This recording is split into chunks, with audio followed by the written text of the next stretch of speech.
5 seconds.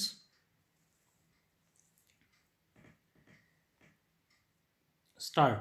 Sir, we notice all sorts of methods are being employed to weaken our country, to disturb peace in our country.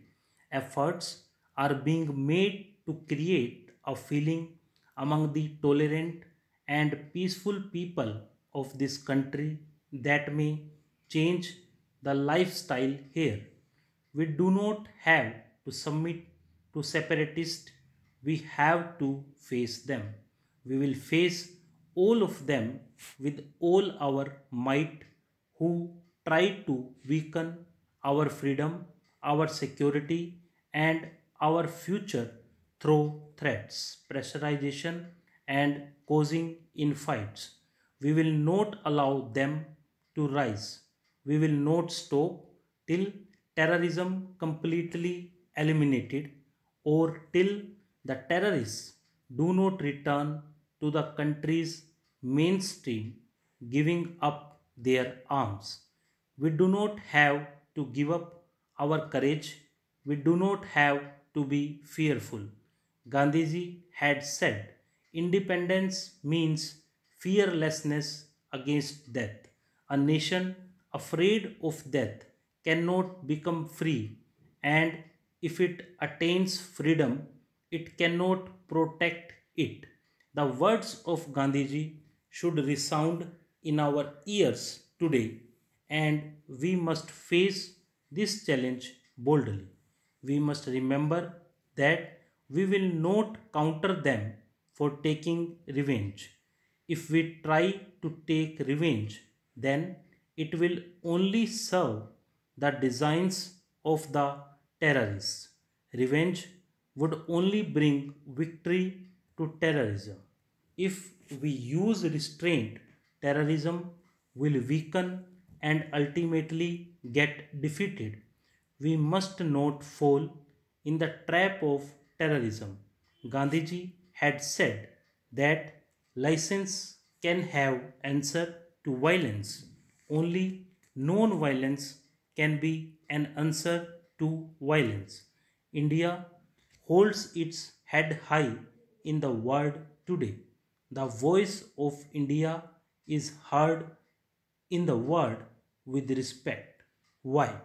How is it that a country which was a slave, poor till 50 years ago, and about which people used to think that it would never stand on its own and could not safeguard its freedom, now speaks out in such a strong voice?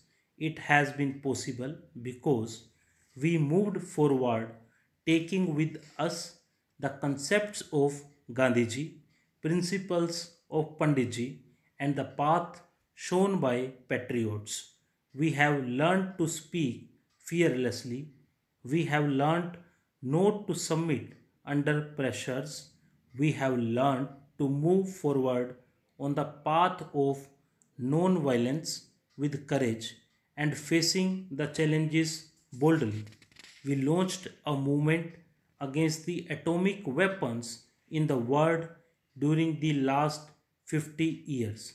Today, many powerful countries are attracted towards it, which is dangerous for the whole population of the universe. The feeling that Gandhiji and Panditji had brought to the fore before our independence is now spreading throughout the world after 40 or 50 years. It is just insanity that we continue to manufacture weapons while the available weapons alone can extinguish the entire world 50 times. It is really madness that 15 to 20 million rupees are spent every minute in the world on arms race. Even a small fraction of it can help a lot in eradicating poverty, diseases, and unemployment. Today, India is paying attention to these things. We are paying attention to human rights and human dignity. South Africa, where Gandhiji had started his first satyagraha, is still reeling under slavery. The flag of freedom has not still gone up there. It is shameful that 100 years have passed. Hundreds and thousands of freedom fighters have offered sacrifices, including their lives, and the place from where the flame of freedom rose is still under slavery. We have raised the question of poor people in the world. We have taken up the cause of suppressed sections of the world. We have demonstrated that our voice is that of balance, tolerance, compassion, truth, and non violence. Last month, we signed an agreement in Sri Lanka, an agreement that proved the rightness of our policy, which demonstrated that the impact of our foreign policy is good and that India was moving on the right path. This is an important achievement in these 50 years. The latest agreement that we have reached and signed has brought peace and cooperation in Sri Lanka. This has strengthened the cause of peace and cooperation in the entire region. We have stalled the activities of those people who were endangering the security of the entire region. Otherwise, the race of power blocs could have reached this region, the neighborhood of India. This has strengthened the cause of non alignment.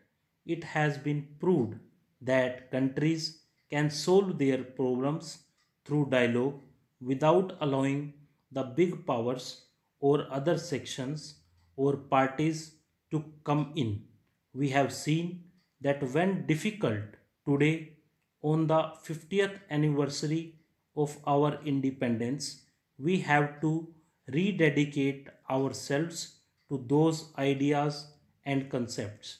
Our greatest achievement is the system given to us by our forefathers. We have seen that the system is in tune with our ancient traditions and our culture, which is continuing uninterrupted for thousands of years. We used that spirit in our struggle for freedom and should use it in building a new India. Today, our greatest attainment is our democracy, and we have to safeguard and consolidate it. Stop.